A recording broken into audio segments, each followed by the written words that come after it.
लोग हर चीज में राजनीतिक फायदा ढूंढने लगते हैं और धरना देने लगते हैं। जो लोग सामाजिक न्याय की बात कहते हैं और करते हैं, जब वो सत्ता में रहते हैं तो इन लोगों को जाति जनगणना आरक्षण भूल जाते हैं। कौन है वो लोग? अब जैसे लालू यादव जी किंग मेकर थे कि नहीं थे? तो जब आप किंग मेकर थे तो नववीं सूची उसी वक्त आरक्षण में ले आते। आज जो आप नववीं सूची कर रहे हैं तो उस वक्त क्या हुआ? और जब आप 4 साल दोनों भाई सरकार में रहे 15 साल के बाद, तो नववीं सूची उस वक्त आपको याद क्यों नहीं आई? और जब जाति जनगणना आप आज बात करते हैं, कहते हैं कि हम भी हैं उसमें, जबकि जाति जनगणना की मुखालफत मजबूती के साथ राहुल गांधी जी और नीतीश जी भी, इन लोग सब लोगों ने उठाई। और जाति जनगणना की बात सदन में पप्पू यादव, शरद यादव, ये सब बहुत पहले से उठा रहे हैं। उसमें रामविलास जी की भी भूमिका बहुत सही थी। गोपीनाथ मुंडे भी थे। गोपीनाथ मुंडे भी इसमें थे। तो आप हमको जरा एक बात बताइए, और मैं इस बात की, जिन लोगों को लंबे समय से सत्ता मिली, कांग्रेस के साथ भी 5 साल लालू यादव जी सत्ता में थे, तो हम तो याद दिलाना चाहेंगे कि आप तो उस वक्त भी बोले थे जब झारखंड बट रहा था, तो बोले कि मेरे लाश पर झारखंड बटेगा, लेकिन बट गया। तो हमारा आग्रह होगा लालू यादव जी और अन्य लोगों से कि इसका राजनीतिकरण कोई फायदा नहीं है। उन्होंने तो कहा कि उठक बैठक कराएंगे अगर जाति जनगणना नहीं कराएंगे। अब करवाना पड़ेगा आरएसएस को। भैया मुझको तो समझ में, भैया मैं वही बात तो कह रहा हूँ। तो उठक बैठक करवा लेते जब देवगौड़ा और गुजराल थे, काहे नहीं करवाए? और जब नीतीश जी और इनके साहब डिप्टी सीएम और सीएम थे तब करवा लेते, तब क्यों नहीं करवाए? नीतीश कुमार जी की भी यही हाल। जब आप बीजेपी के साथ जाते हैं तो जाति जनगणना, विशेष राज्य विशेष पैकेज भूल जाते हैं। आरक्षण 67% जब दिया गया, और जब हाईकोर्ट में जब आपको मौका दिए, यदि पहले ही आप इसको नववीं सूची में कर लिए होते, कैबिनेट डिसीजन हो जाता, पास करा लेते तो होते सदन से दोनों भाई, तो आज ये स्थिति हाईकोर्ट में नहीं होती। हाईकोर्ट निर्णय नहीं दे पाता। तो आप तो रास्ता दिए हाईकोर्ट को, और आप आंख मिचोली का खेल भी खेले। जो हालात हैं इसको समझने का प्रयास कीजिए। आप सब जनता को बुड़बक बनाते रहते हैं, हर आदमी बुड़बक बनाते रहना क्या फायदा?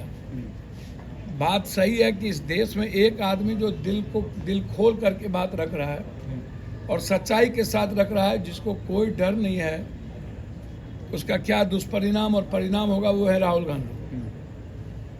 और उन्होंने सही तरीके से बात की। यदि उन्होंने कही कि जैसे विश्व सुंदरी में, ऐसा नहीं है कि विश्व सुंदरी,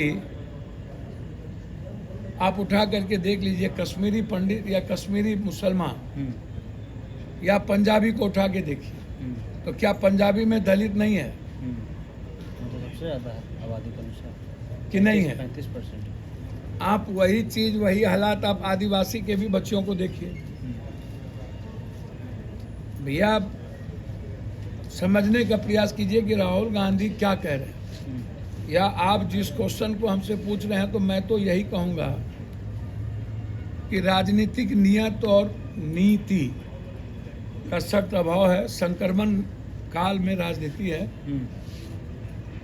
और हर चीज़ में लोग सियासत और सत्ता के लिए ही ढूंढते रहते हैं। जैसे अयोध्या में राजनीति ढूंढ रहे थे नरेंद्र मोदी जी, उनको राजनीति नहीं रास पाई। ये लोग जो राजनीति ढूंढते रहते हैं, कभी डीएनए, कभी मंडल आरक्षण, तो 67% आरक्षण जब आपकी सरकार थी क्यों नहीं पास की? स्टालिन आते ही पास किया कि नहीं? सबसे पहले पंचायती राज में आरक्षण किसने दिया? अशोक गहलोत ने, राजस्थान में। तब दूसरा स्टेट बना बिहार। तो कांग्रेस सबसे पहले आप उठा के देखिए, मेडिकल कंपलसरी, अब मेडिकल को राजस्थान में जो फंडामेंटल राइट के साथ जोड़ा, किसने किया? मौलिक अधिकार किसने बनाया? गहलोत ने, कांग्रेस की सरकार ने। आज तक देश में किसी ने नहीं बना पाया। तो जब कोई काम कांग्रेस या कोई काम आगे बढ़ करके कोई करता है तब आप जा करके फॉलो करिएगा। तो 67 पर स्टालिन ही नहीं किया। जयललिता वो तो डलवाई थी नौवीं सूची में, जयललिता की सरकार थी। जयललिता की सरकार मांग- नौवीं सूची वाला हुआ हाँ, मांग तो उसी समय से हो रहा था। उनके पिताजी स्टालिन के और पिताजी स्टालिन के पिताजी इस बात को रखे थे बड़ी मुस्तैदी के साथ करुणा कमेटी भी निधि बनाई। ने। तो आप आज इस बात को जब चुनाव आता है तब आपको याद आ जाता है। लेकिन वो तो कह रहे हैं कि 2013 में हमें तो उठाया। लालू यादव ने फिर कहा कि वही हमारे बात। कारण ही सोशियो इकोनॉमी डेटा भैया निकालना पड़ा, बाद में करप्ट सोशियो हो गया। इकोनॉमी भैया आप तो सरकार में थे तब क्यों नहीं किए भाई? अब बिहार क्यों बट गया? आज जब आप प्रधानमंत्री बनाते थे तब तो दस्तखत करा सकते थे ना। उस समय मुद्दा नहीं आया होगा। फिर मुद्दा को लाया जाता है कि नहीं आया होगा। अभी तो सदन में था, पे भी सवाल होगा कि आप भैया क्यों नहीं लाए? सदन में तो पप्पू यादव बोलता ही रहा यार।